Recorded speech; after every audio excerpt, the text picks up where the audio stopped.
So down at the marina here, and continue to make my way over to the Golden Gate Bridge.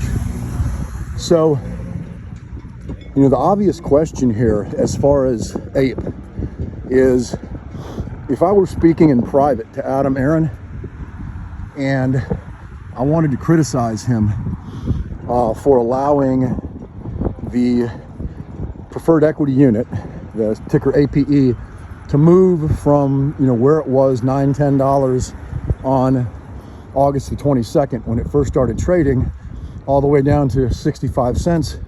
And of course, he made a deal with someone and they were able to buy at the 66 cent level.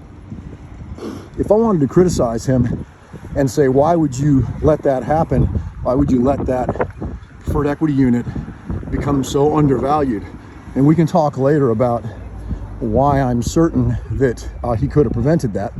But just devil's advocate here, if he was able to speak openly, he might say to me, well, Jim, if you thought it was so undervalued, why didn't you buy it?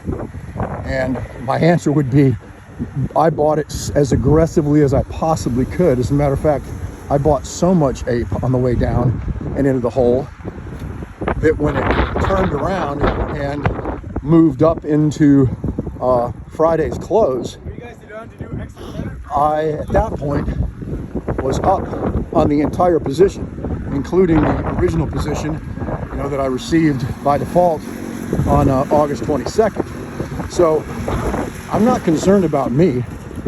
I'm concerned about the people who DM me on a daily basis in despair and told me that either they were forced to sell APE because they were so afraid that it was, you know, going to go to zero, or their spouse, whether it was the man or the woman DMing me, telling me their spouse told them that they needed to sell it.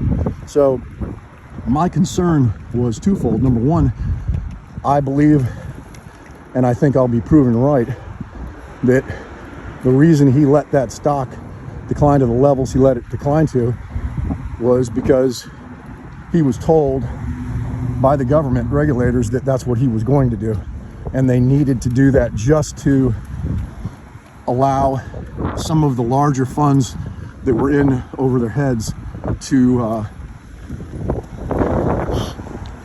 buy at those levels, and not taking the pseudo squeeze off the board, but still just bringing their size down to a level where it would eliminate systemic risk in the system. I'll pick this back up in a minute.